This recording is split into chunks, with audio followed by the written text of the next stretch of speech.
Okay, now it's time for the practical part. Let's jump straight to it. Let's start with the regular destination group set. Let's give it a name, YouTube regular. Click Save. And now we need to add our destination groups. Let's go to Create. Let's create a destination group called Europe, another one called Spain, and yet another one called EU. Not all European countries belong to EU. That's why we need two different groups. Okay, let's click Save.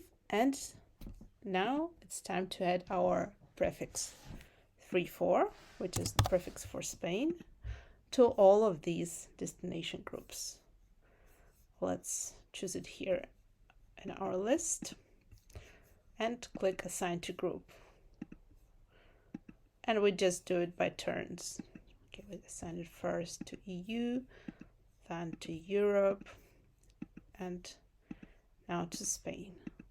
As you can see, the same prefix has been assigned to more than one destination group. And everything else, all the other prefixes, are unsorted. They do not belong to any destination group in our destination group set. Now let's click Save, and we are done. Our regular destination group set is ready. Now let's go back to our Create menu here and create a complete destination group set. We will call it a YouTube Complete. Click Save and create our destination groups. But before we create any destination groups, let's pay attention to what we have here. Here we have our default destination group. There is yet another difference with the regular destination group set. A regular destination group set would be in a draft status until we added at least one destination group. But here, in a complete destination group set, we always have the default destination group.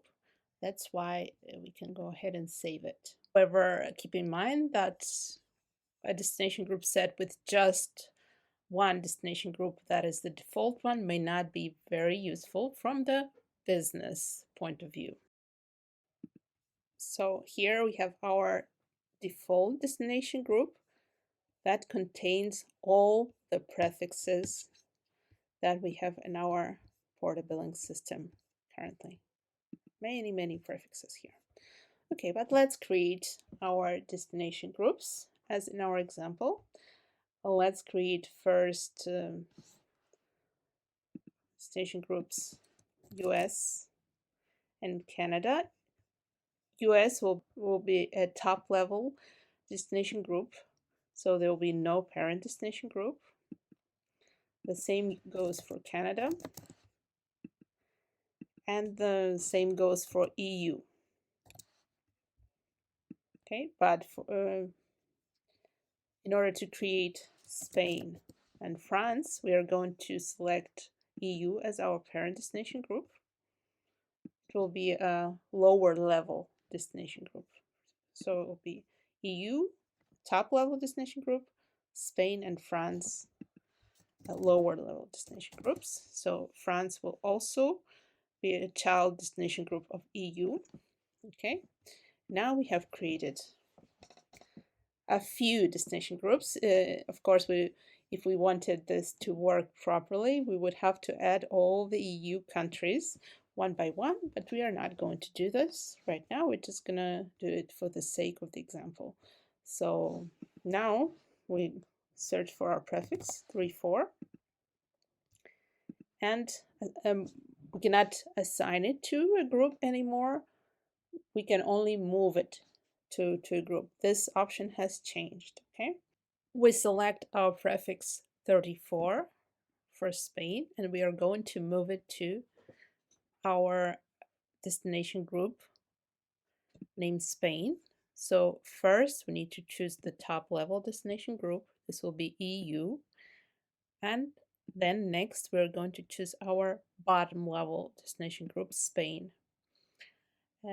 Keep in mind that if a destination group has child destination groups like EU, no prefixes can be moved directly to it. The prefixes are always moved to the last leaf of our destination group tree.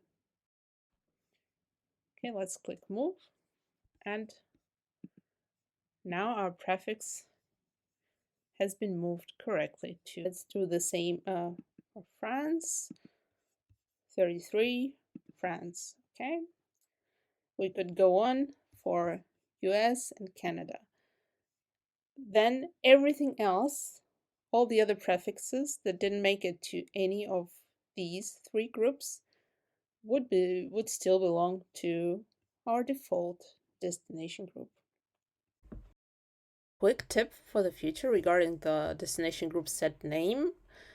Usually, destination group sets are created according to the needs of a specific product or partner.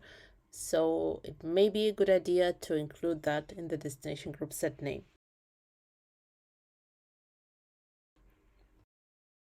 A couple of practical moments here. The destination group sets can be found in service catalog, rate codes, destination group sets. They are stored in the destination group sets table in the database, and destination groups can be either created manually, like we've just shown, or uploaded as a CSV or XLS file. So let's do a quick recap. We've learned what destinations and destination groups are, what parameters are needed to create a destination group set, and a couple of practical aspects. In the next video, we're going to create a destination group set according to our practical task, and we will modify several rates in bulk using destination group sets.